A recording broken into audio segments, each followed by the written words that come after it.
J'appelle Billy Abba, il est metteur en scène, mesdames et messieurs. On va l'applaudir.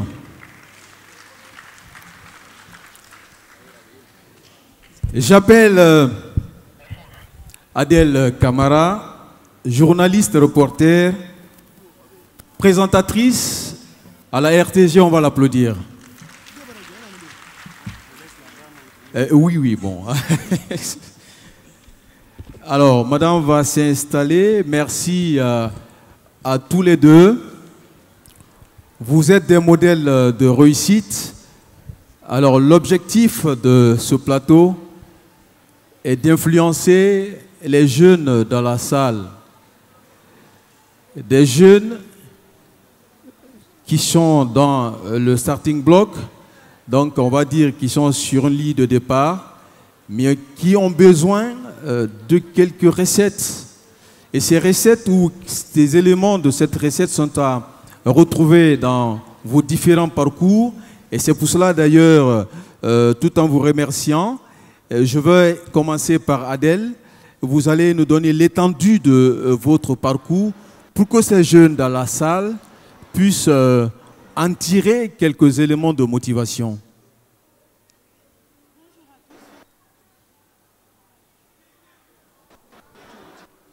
Bonjour à tous. Je suis Adèle Camara Koné, journaliste, reporter et présentatrice à la télévision nationale, mariée, mère de 3 enfants, consultante en communication pour le groupe Guinée Industrie. Et la dernière née de mes activités, c'est le CROSCOM, le Salon professionnel des médias et de la communication, que nous avons initié en mars 2018. Oui. Parlant brièvement de mon parcours, j'ai fait mes études en Guinée jusqu'au niveau du baccalauréat. Et une fois le bac en poche, mes parents ont décidé de m'amener au Maroc pour poursuivre mes études. Mais moi, je tenais quand même à faire le journalisme. Oui. Et j'ai postulé à l'Institut de journalisme de Lille. Mais malheureusement, les listes de candidatures étaient closes. Et mes parents m'ont dit, bon, va au Maroc et puis tu vas faire administration des affaires. Bon, j'ai pas voulu insister. Je suis allée au Maroc. Alors, quand je suis arrivée au Maroc, j'ai dit, je ne laisse pas tomber. Il faut que je cherche un institut de journalisme ou une école de journalisme parce que je ne veux pas faire administration des affaires. Donc, je me suis mise à la recherche et tout. Et puis, on m'a parlé de l'Institut supérieur de l'information et de la communication qui devait organiser un concours, je crois, dans 2 semaines. Donc, je me suis rendue dans cet institut. J'ai pris le formulaire. Vu que j'avais toutes mes attestations et puis mon diplôme pour le bac, j'ai déposé la demande de candidature toute seule. Et voilà, j'ai attendu le jour du concours. Donc, quand je suis arrivée, il y avait des boursiers guinéens que l'État avait orientés dans cette école. Oui. On s'est présenté, on ne se connaissait pas et tout, mais vu qu'on était guinéens, donc on a sympathisé et on a passé le concours. Une semaine après, les résultats sont sortis. L'ambassade a envoyé une délégation pour prendre la liste des admis. Et parmi ces boursiers, j'étais la seule admise. Aucun boursier n'était admis et ils ont vu Adèle Camara Guinée. Et personne ne me connaissait. Donc, ils ont remonté l'information auprès de l'ambassadeur pour dire « Ah, nos boursiers, personne n'est admis, mais on a vu quand même une certaine Adèle Camara qui est admise et c'est écrit Guinée. » Donc, l'ambassadeur a instruit, il dit « Bon, cherchez-la comme elle est guinéenne et moi, je lui donne la bourse. » Donc, contre toute attente, on m'a appelé et on m'a convoqué à l'ambassade. Ils m'ont demandé comment j'ai fait et tout. J'ai expliqué ma démarche. Ils ont pris mes dossiers. Ils ont mis mon nom sur la liste des boursiers guinéens à Rabat. Et ils ont recommandé au ministère de l'Enseignement supérieur de m'octroyer la bourse. Donc là, c'était d'abord le premier challenge. J'ai eu ce que je voulais dans la vie. Je voulais être journaliste. Et j'ai intégré cette école de journalisme qui m'a permis d'avoir la bourse marocaine et la bourse guinéenne. Donc j'ai permis à mes parents d'économiser environ 6 000 à 7 000 euros parce que les frais de scolarité de l'école privée que je devais fréquenter étaient estimés environ à 7 000 euros l'année. Donc, parlant de mon parcours universitaire, c'est comme ça que j'ai embrassé cette école de journalisme. Donc, le combat n'était pas fini parce qu'on n'avait pas droit à l'échec dans cette école. Et il fallait faire des stages pratiques. Donc, je faisais 9 mois au Maroc et je venais en Guinée pour 3 mois pour faire le stage pratique. Et ça m'a permis d'intégrer lentement à la RTG. J'ai pu être en contact avec des journalistes professionnels. Voilà. C'était plus facile pour moi, après mes études, d'avoir un emploi. Après les 4 années, dès que je suis venue, tout le monde me connaissait puisque je passais pratiquement tous mes stages à la RTG. Donc c'est comme ça que j'ai intégré le milieu professionnel. J'ai été embauchée et j'ai continué à présenter le journal. Je suis rentrée au mois d'août. Déjà en décembre, on m'a mise à l'antenne. À l'issue d'un concours aussi, j'ai commencé à présenter le journal. Donc, au bout de 5 ans, je me suis dit, je ne peux pas me limiter là. Je ne vais quand même pas rester à présenter le journal, faire des reportages. Il faut quand même faire quelque chose qui peut te démarquer des autres. Et voilà, apporter quelque chose à ta famille professionnelle. Donc, avec un certain nombre d'amis, j'ai initié le Salon professionnel des médias et de la communication, qui était à sa première édition. C'était la toute première fois d'organiser un tel salon en Guinée. En fait, ce salon avait 3 volets. Il y avait le volet conférence-débat. Nous avons invité des conférenciers de renom à travers la France, la Tunisie, la Côte d'Ivoire pour un partage d'expériences. Il y avait aussi des formations, notamment sur le marketing digital, sur la conduite de projet et sur le management. Ensuite, il y avait un volet exposition pour les entreprises qui voulaient de la visibilité. Mais nous n'avons pas oublié les jeunes journalistes en herbe. Nous avons contacté l'ISIC, l'Institut supérieur de l'information et de la communication, le directeur général, Dr Bangali, qui a bien voulu nous recevoir, et puis je lui ai fait part de mon projet d'organiser ce salon. Et je lui ai dit que je voulais vraiment que les étudiants de l'Institut supérieur participent à ce salon et qu'ils présentent les journaux en langue nationale, parce que je me suis rendu compte que c'était vraiment un handicap pour nous, présentateurs actuels. On ne peut pas me donner une information en français maintenant et qu'on me dise de traduire en soussou. Je ne peux pas. Donc là, c'était un défi. J'en ai parlé avec Dr Bangali, il a compris et il a mis une équipe à ma disposition. On a travaillé. Ils sont venus au salon, ils ont produit des quotidiens, ils ont présenté le journal en langue nationale et ça a émerveillé tout le monde. Donc après le salon, j'avais un sentiment de satisfaction parce que je me suis dit que j'avais atteint mon objectif. Et voilà, le salon, à mon avis, a eu un capital sympathie assez favorable, puisque le ministre m'a approché, il m'a dit « Adèle, ce salon, tu vas le refaire encore l'année prochaine et tu auras vraiment le soutien du département. » Le ministre de la Communication. Le ministre de la Communication. Voilà, brièvement, c'est mon petit parcours. On peut applaudir ce parcours, s'il vous plaît. Adèle Camara, journaliste, reporter, présentatrice à la RTG. Alors, on va écouter l'étendue du parcours de Billy Abba. Mon cher. Merci. Bonjour tout le monde. Je pense qu'il marche là. D'accord. Moi, c'est Mamadou Adama Billy Abba, connu beaucoup plus sous le nom de Billy Abba tout court. Je suis auteur dramatique à la base et metteur en scène aujourd'hui. Donc comprenez que j'aime pas trop parler, je préfère écrire. Mais bon, là c'est toujours bien de parler puisqu'il s'agit d'un partage. J'ai commencé mes études en Côte d'Ivoire. Je fais mon cycle primaire là-bas avant de revenir en Guinée, où j'ai fait le collège et le lycée à Pita. C'est à l'intérieur du pays, pas très loin de l'Abbé, pour ceux qui connaissent la Moyenne Guinée. Après le bac, je suis venu à Conakry. C'était des années un peu où on était un peu rebelle, où on faisait tous un peu du hip-hop. Et j'étais dans un groupe de rap avec un ami qui était journaliste d'ailleurs, Prince Co, pour ceux qui le connaissent, paix à son âme. Et c'était des années où, bon, je me disais, bon, ça va, les études, je vais être rappeur. À l'époque, on devait faire le concours. Donc, franchement, on va être très sincère pendant ce partage. J'allais à Mamou, où je devais faire mon concours, pour faire le show, pour faire des spectacles. J'allais pas faire le concours. Je voulais vraiment pas faire la fac. Je sais pas pourquoi. J'étais plus tenté par faire du rap et sortir un album. Et au bout de 2 ans, 3 ans, ma mère m'a demandé de faire le concours et d'aller à l'université, d'avoir le concours juste pour elle. Donc, je me suis retrouvé à revenir faire le concours. Et on m'a orienté à Cancan, à maths physique. Donc je suis parti à Cancan.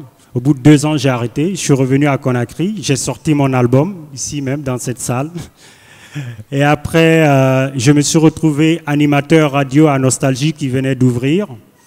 Restez vraiment focus parce que sinon vous allez vous perdre. Moi-même, je me demande comment j'ai fait tout ça. Et après, au bout de 2 ans, je crois, à Nostalgie, je suis tenté par le théâtre, l'écriture dramatique. J'arrête donc à Nostalgie. J'enchaîne des stages ici à Conakry, à Lomé, au Bénin, puis en France. Et je deviens auteur dramatique. Je me retrouve à représenter la Guinée un peu partout sur des festivals. Et à un moment donné, je me rends compte que je suis le plus souvent le seul Guinéen. Je me suis dit, bon, pourquoi ne pas essayer d'élargir un peu tout ça? Et je discutais avec un ami une fois qui m'a dit, bah, tu sais, si tu veux que les gens invitent beaucoup plus de personnes chez toi, il faut que tu invites beaucoup plus de personnes déjà de chez toi, il faut que tu invites beaucoup plus de personnes chez toi. Je me suis rendu compte que le festival de théâtre qu'on avait n'existait plus. Je me suis organisé ici avec d'autres amis, on a créé une équipe. On a donc mis en place l'Univers des mots, qui est un festival de théâtre, qui au début travaillait sur l'écriture dramatique théâtrale. Et donc on a réussi à détecter des jeunes auteurs, que ce soit guinéens et africains. Et pendant ces dernières années, ces jeunes auteurs qu'on a détectés et dont on a fait la promotion sur l'espace francophone international, ont réussi à remporter tous les prix majeurs, dont notamment un qui est assez connu en Guinée, Akimba, qui a eu le prix RFI Théâtre.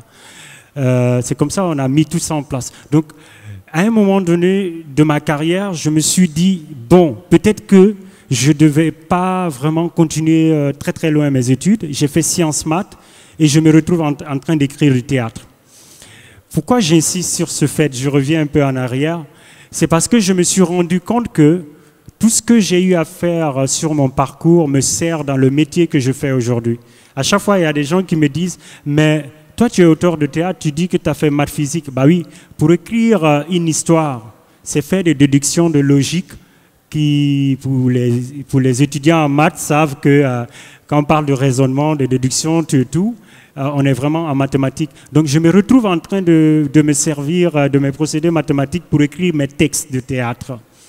En tant qu'animateur radio, je me suis retrouvé à faire le tour de bureaux, que ce soit à Conakry, que ce soit à Paris, pour vendre des projets. Et je vous jure qu'à l'origine, je n'aimais pas du tout parler. Je ne savais même pas comment parler, je préférais écrire. Mais la radio m'a donné cette force. Ce qui veut dire en fait que tout ce que vous avez à faire dans cette vie, il faut bien le faire. Il ne faut jamais négliger. Ça peut toujours vous servir devant. Toujours, toujours, toujours. Je disais, quand on m'a choisi pour ce panel, je disais, je n'ai pas terminé mes études. Donc, je ne sais pas pourquoi, mais on m'a dit, évidemment, il faut venir partager avec les jeunes étudiants. J'ai été étudiant comme vous. À un moment donné, j'ai arrêté. J'ai arrêté et aujourd'hui, je suis directeur de la Muse, qui est l'une des associations culturelles la plus dynamique en Guinée, qui a mis en place un incubateur culturel, les studios Kira, vous avez entendu certainement parler. On essaie de beaucoup travailler sur l'éducation de la jeunesse, les former au métier de la culture, aux techniques audiovisuelles aussi. Et tout ça, c'est parce qu'il y a eu une certaine volonté. Et tout ça, c'est parce qu'on a essayé de capitaliser tout ce qu'on a rencontré dans notre parcours. Et c'est une équipe, on n'a pas que des... Bien sûr qu'on a des gens qui ont fini leurs études dans l'équipe, mais on a aussi des gens qui n'ont pas terminé aussi leur parcours. Mais l'expérience fait qu'on arrive vraiment à s'en sortir. Donc c'est un peu ramasser ce que j'avais à dire. On peut le dire également. Il fallait donner beaucoup plus de temps pour vous permettre de faire une plongée au cœur des différents parcours si riches. Et donc, Bilia Ba, Adel Karamara, on a entendu ici, dans cette salle, d'autres modèles de réussite dire que la réussite, c'est un processus. Est-ce que vous vous dites, j'ai réussi ou je suis en train de réussir? Bilia. Moi, j'ai pas encore réussi, je dirais. Je suis d'accord avec cette idée de processus. Je sais pas si j'appellerais ça réussite, je sais pas trop. Je sais juste une chose, tous quand on était gamin, on avait des rêves. On avait des rêves, on s'imaginait des choses. Et généralement, c'est difficile d'arriver à réaliser ces choses, même à 90%. Au fur et à mesure qu'on rencontre les défis de la vie, nos rêves diminuent. C'est sûr que les rêves qu'on avait quand on était gamin, ce n'est plus les mêmes rêves qu'on a aujourd'hui. Donc, est-ce que j'ai réussi? Je ne sais pas. Moi, l'idée pour moi, c'est chaque jour d'essayer de poser des actes qui inspirent d'autres générations.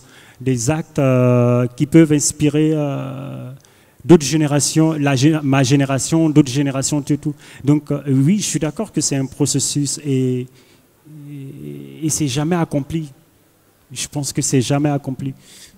Et je pense que le jour qu'on se dit que bah oui, je suis accompli, c'est qu'on a peut-être cessé de respirer, quoi. Bien, Adel. Également, dans cette salle, il y en a. C'était un étudiant qui a, disons, posé la question, est-ce qu'on peut réussir sans billet de banque? Mais nous avons présenté un modèle de réussite qui est parti avec 50 000 francs guinéens. Aujourd'hui, il est chef d'entreprise.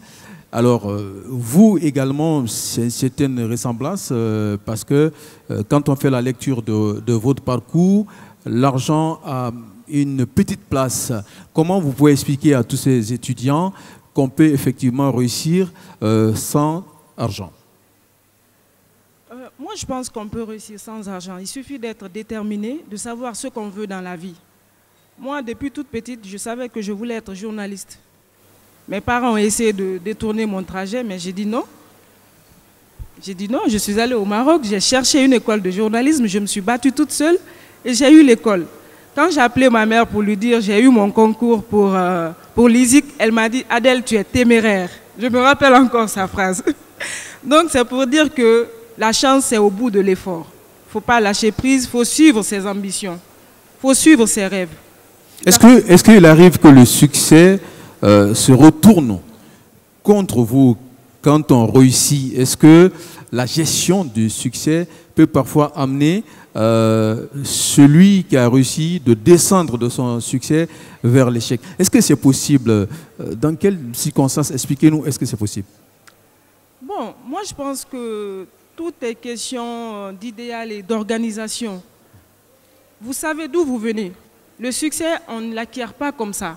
C'est un long combat. Donc quand vous avez ce succès, enfin, entre griffes, quand vous l'avez, vous essayez au moins de ménager, de savoir comment vous comporter dans la vie et comment gérer cet acquis que vous avez déjà. Et comment on peut gérer une réussite? On a réussi, vous êtes présentatrice, journaliste, vous avez également une ONG qui organise et tout ça. Comment on gère ça pour ne pas retomber? Pour gérer ça, il faut beaucoup de détermination et beaucoup de persévérance. Bien. Il faut toujours se dire qu'on a un défi. C'est vrai que moi, par exemple, j'ai organisé le Crosscom, on a eu des retombées, enfin, on a eu des échos favorables, Mais je ne m'en limite pas là. Je ne me dis pas que j'ai réussi 100% ce projet. Là, déjà, nous sommes sur le travail. On réfléchit sur ce qu'on peut apporter de plus pour maintenir le cap et apporter un plus à ce projet. Bilia, est-ce que la grosse tête de la réussite peut amener vers l'échec? En peu de mots, après on va prendre des questions dans la salle. Moi, franchement, me concernant, je pense oui. Je pense qu'il y a, même quand on prend, peut-être même chez les oiseaux, ils fournissent beaucoup d'efforts pour prendre un envol, mais ils doivent fournir beaucoup plus d'efforts pour rester aux cieux. Donc, je pense que c'est très, très difficile de se maintenir. Oui. Et comme l'a dit Adèle, oui, il faut être conscient d'où on vient. Il ne faut jamais, jamais l'oublier. Le jour où on l'oublie, c'est fini. C'est qu'on cesse d'être cette personne-là. On est une autre personne et quand on devient une autre personne, c'est cuit, quoi. Bien. Alors, on vous donne l'occasion de profiter de ces deux modèles de réussite. On a 5 minutes. J'en prendrai que deux questions, s'il vous plaît. Il y a le micro dans la salle. Rapidement, 2 questions. Est-ce qu'il y a un micro dans la salle?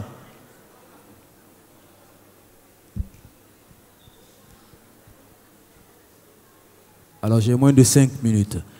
Rapidement, s'il vous plaît. Bien. Bonjour tout le monde. Moi, c'est Pogomo Hubert. C'est la même question que j'ai posée aux panélistes qui étaient là lorsqu'ils parlaient de leur parcours. Madame Camara, Madame Camara, est-ce que vous pouvez me dire, même si les autorités peut-être un peu incapables de me dire 3 mots par rapport à leur parcours, pour juste nous donner quelques conseils à nos jeunes de suivre, c'est-à-dire 3 mots juste pour nous donner à ce que nous puissions les appliquer, peut-être si c'est la persévérance ou quoi, 3 mots juste, à ce que nous puissions les appliquer afin de vous dépasser ou de faire plus que notre entendement. Merci. C'est juste cela. Merci. Merci. On va répondre à cette question. 3 mots pour conseiller, 3 mots pour motiver. 3 mots d'abord. Le premier mot, c'est la foi. Tout ce qui vous arrive, ne vous dites pas que c'est dû à quelqu'un, non. Avec la foi, vous parvenez à surmonter l'insurmontable. Le deuxième mot, c'est la persévérance.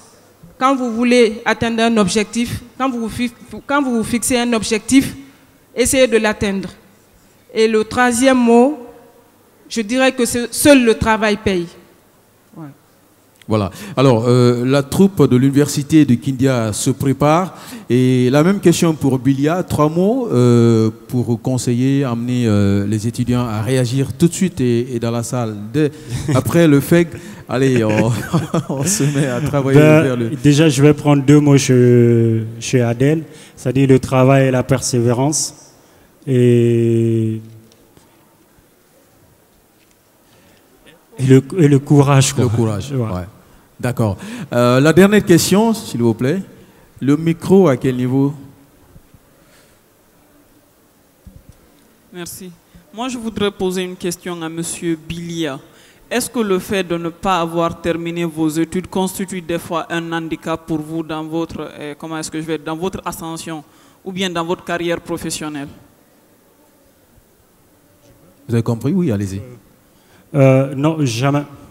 Je l'ai jamais ressenti. Quelquefois même, c'est quand je dis aux gens que j'ai pas terminé mes études qu'ils se rendent compte que j'ai pas terminé mes études. Ils n'arrivent même pas à le savoir. Même ça, c'est que ce soit même les partenaires ici, les partenaires à l'étranger. Et je suis sûr même qu'il y a certains partenaires dans la salle, c'est ici qu'ils vont apprendre que j'ai pas terminé mes études. Donc oui, ça n'a jamais été un handicap. Parce que quand il a été question, quand je me suis reconverti dans l'écriture dramatique, j'ai vraiment appris à écrire. Et vraiment, vraiment, quoi. J'ai pas fait d'études supérieures, j'ai pas fait une école d'art dramatique à Paris, mais j'ai vraiment, vraiment appris à écrire. Et de sorte que je me suis retrouvé à aller animer des stages en France pour des étudiants français en matière d'écriture dramatique. À l'université. Donc ça veut dire que ça n'a jamais, jamais été un handicap pour moi. Voilà. Pour la réponse, je crois qu'on va se limiter aux 2 questions. Vous savez, quand on parle de réussite, on parle également d'échec. Et la question, ou sinon la meilleure réponse à l'échec, c'est bien la réussite. Voilà, ça a été un grand plaisir, Billy Abba, Adèle, camarade, de partager ce plateau avec vous. J'espère qu'on a tiré l'essentiel de vos différents parcours. Merci à vous deux, merci également à toute la salle. On peut encore applaudir ces modèles de réussite. Merci Zakaria.